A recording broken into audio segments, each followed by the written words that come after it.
تو اچھا تھا، رضا کا نعتیہ دیوان پڑھ لیتے تو اچھا تھا۔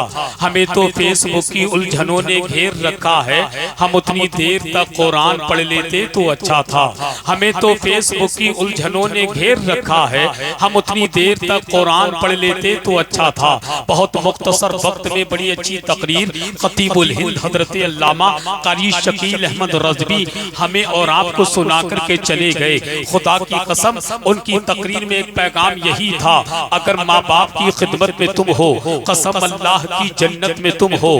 اگر ماں باپ کی خدمت میں تم ہو، قسم اللہ کی جنت میں تم ہو۔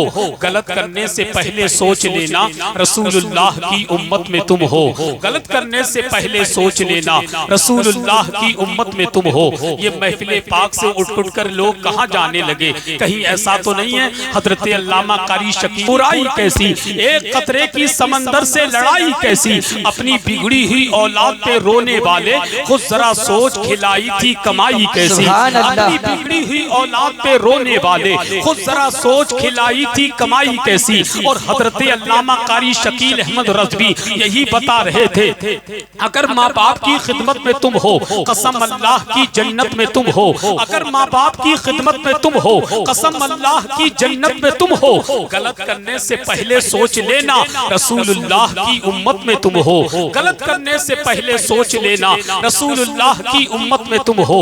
غلط کرنے سے پہلے سوچ لینا رسول اللہ کی امت میں تم ہو۔ اب آئیے بہت تیزی کے ساتھ بھاگلپور کی مقدس زمین سے بہت لمبا سفر کرنے کے بعد ملک ہندوستان کا وہ قیمتی لہجہ، ملک ہندوستان کا وہ مخملی لہجہ جس کو دنیا شہنشاہ ترنم، بادشاہ ترنم، شاعر ملک ہندوستان بھائی عظمت رضا بھاگلپوری کے نام سے جانتے ہیں، ان کی آمد ہو رہی ہے۔ ان کی آمد سے پہلے میں 4 مصرے پڑھ کے میں ان کی بارگاہ میں پیش کرتا ہوں۔ ذرا ایک مرتبہ حضور کے نام پر اپنے پیارے نبی کا نام اپنے پیارے لبوں پر سجائیں، اور ذرا مسکرا کے نبی کو پکاریں، ذرا دل سے کہہ دیں لبیک یا رسول اللہ، اور بلند آواز سے کہہ دیں لبیک یا رسول اللہ، اور محبت سے کہہ دیں سبحان اللہ۔ کسی نے کیا خوب کہا تھا کہ دل سے جو سجدے ابرار کے ہو جاتے ہیں، مشاہد بھائی ہیں یا چلے گئے، کہ ذرا ایک مرتبہ کہیے سبحان اللہ۔ میں توجہ چاہتا ہوں کہ دل سے جو سجدے ابرار کے ہو جاتے ہیں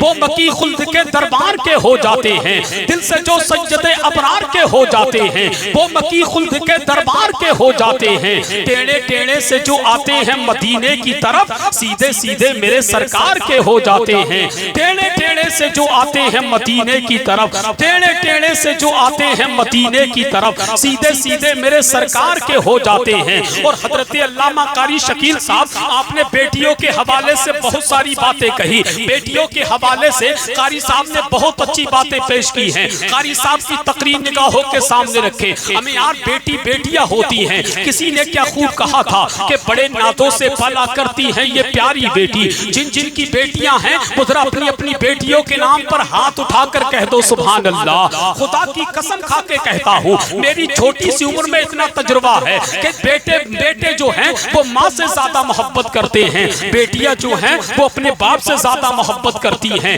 اور بیٹیاں بیٹیاں ہوتی ہیں۔ کہا تھا کہ بڑے نازوں سے پلا کرتی ہیں یہ پیاری بیٹی، اس لیے باپ کی ہوتی ہیں دلاری بیٹی۔ شعر سمجھ کے بولیے گا کہ بڑے نازوں سے پلا کرتی ہے یہ پیاری بیٹی، اس لیے باپ کی ہوتی ہیں دلاری بیٹی۔ لوگ کہتے ہیں بلا ہے یا کوئی زحمت ہے، بوجھ لگتی ہے سبھی کو یہ بیچاری بیٹی، اور تانے سسرال کے ملتے ہیں جب بھی اس کو، تانے سسرال کے ملتے ہیں جب بھی اس کو، تانے سسرال کے ملتے ہیں جب بھی اس کو، ہنس کے ہر غم کو چھپاتی ہے یہ پیاری بیٹی۔ اور بات اسلام کے پہلو پہ اگر آئی تو، بات اسلام کے پہلو پہ اگر آئی تو، بات اسلام کے پہلو پہ اگر آئی تو، کربلا میں بھی یزیدوں سے نہ ہاری بیٹی، کربلا میں بھی یزیدوں سے نہ ہاری بیٹی۔ یہ دعا کرتا ہے حسان خدا سے اپنے، یہ دعا کرتا ہے حسان خدا سے اپنے، جب ہو اولاد تو پہلی ہو ہماری بیٹی، جب ہو اولاد تو پہلی ہو ہماری بیٹی۔ اسی لیے کہا تھا کہ گھر کے آنگن میں وہ پریوں کی طرح رہتی ہیں، بیٹیاں دھان کے پودوں کی طرح رہتی ہیں، کہ گھر کے آنگن میں وہ پریوں کی طرح رہتی ہیں، بیٹیاں دھان کے پودوں کی طرح رہتی ہیں۔ اڑ کے ایک روز بہت دور چلی جائیں گی، گھر کی شاخوں پہ وہ چڑیوں کی طرح رہتی ہیں، گھر کی شاخوں پہ وہ چڑیوں کی طرح طرح رہتی ہیں، گھر کی شاخوں پہ وہ چڑیوں کی طرح رہتی ہیں، گھر کے شاخوں پہ وہ چڑیوں کی طرح رہتی ہیں کہ گھر کے آنگن میں وہ پریوں کی طرح رہتی ہیں، بیٹیاں دھان کے پودوں کی طرح رہتی ہیں، اڑ کے ایک روز بہت دور چلی جائیں گی، گھر کی شاخوں پہ وہ چڑیوں کی طرح رہتی ہیں۔ میں اپنی ماں بہنوں سے بھی گزارش کروں گا، آج دنیا تمہیں عزت کی نگاہ سے دیکھ رہی ہے، یہ کرم ہے مدینے والے آقا کا۔ کسی نے کیا خوب کہا تھا، مہکتے ہیں در و دیوار ذرے جگمگاتے ہیں، ذرا بیٹیوں کے نام پر کہہ دو سبحان اللہ، ہاتھ اٹھا کر کہیے یا رسول اللہ کہ مہکتے ہیں در و دیوار ذرے جگمگاتے ہیں، مبارک مومنو خیر البرا تشریف لاتے ہیں۔ نہیں اب دفن ہوں گی بیٹیاں زندہ زمانے میں، نہیں اب دفن ہوں گی بیٹیاں زندہ زمانے میں، پیام امن دنیا کے لیے سرکار لاتے ہیں، پیام امن دنیا کے لیے سرکار لاتے ہیں۔ پھر کیوں نہیں کہتے کہ کھنکنے والی سبھی چوڑیوں کا کیا ہوتا، بتاؤ ہاتھوں کی ان مہندیوں کا کیا ہوتا، کھنکنے والی سبھی چوڑیوں کا کیا ہوتا، بتاؤ ہاتھوں کی ان مہندیوں کا کیا ہوتا۔ حضور دنیا میں تشریف گر نہیں لاتے تو ساری دنیا کی ان بیٹیوں کا کیا ہوتا، حضور دنیا میں تشریف گر نہیں لاتے تو ساری دنیا کی ان بیٹیوں کا کیا ہوتا۔